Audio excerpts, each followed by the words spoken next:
But let me begin on a personal note. I arrived in this country with my family in November 1938, shortly after Kristallnacht. My sisters and I immediately ran into the problem of our Germanic names.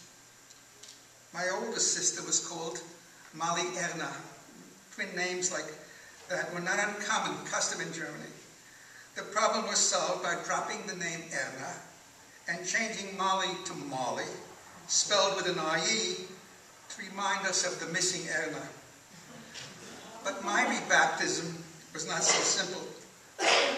I was Heinrich, like Himmler, which comes to Heine in German, and to which my loving mother has added a diminutive, leaving me with the name Heinile, or Heineline. But when I immersed myself into the black culture of the New York City streets, I experienced merciless teasing until it was changed to Henry, and then to Hank, and all kinds of other names. I was totally unaware that in America, Heine referred to a certain part of the anatomy we called pawpaw. And if that wasn't insult enough, Heine was also the derogatory name given to German soldiers during World War I. And that episode was as nothing compared to my sister Herta, a name few had ever heard of and few could pronounce. She became Hoida, then Bertha, as if an American tongue could not handle that name. Finally, without a by your leave, her teacher dubbed her Harriet. I recall the day that happened. She came home utterly distraught and in tears and threatened never to attend school again and not to answer to that name. My mother, not speaking a word of English, went to see the teacher, armed with a list of famous people and a poetess named Herta. I don't recall how the trauma ended, but we call her Herta today. On the 15th of April, we left, 1941, and we arrived on the 25th of April. The ship was so crowded, we were in the hold in double-decker bunks, which I thought was crowded. When I went overseas as an American soldier, I found out what crowded was. And we landed on Friday, the 25th of April, 1941, in Brooklyn.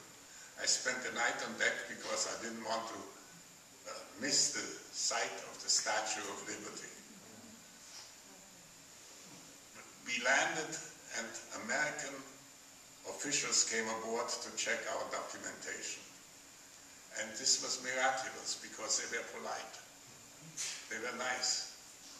We had spent 3 years where people who had the stamp that we needed to survive made us jump through hoops.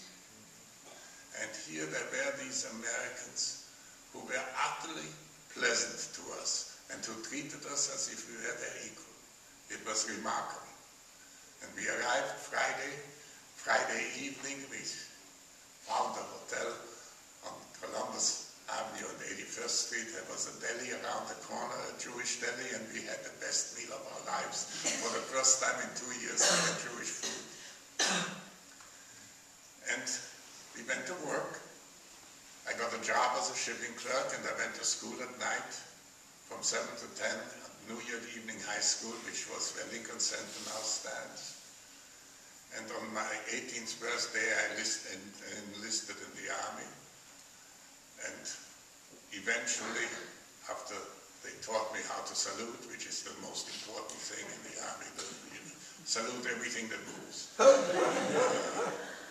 Eventually, I was sent to the Military Intelligence Training Center in Camp Ridge in Maryland, where I spent more than a year in various, because I spoke French and German, of course, in various, in training, and then I went overseas, and there, as I say, the troop transport, we were in hammocks 5 high.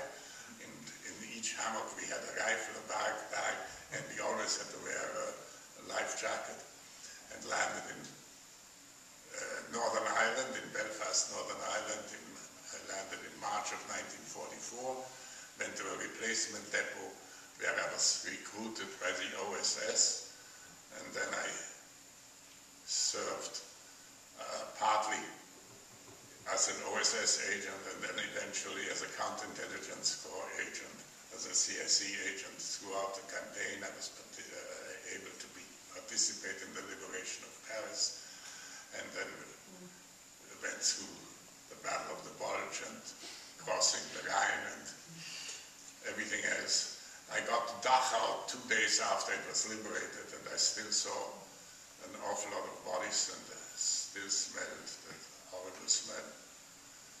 And I spent the last 7 months of the year after VE Day in Wiesbaden hunting Nazis, and came home in January 1946 to start my civilian life.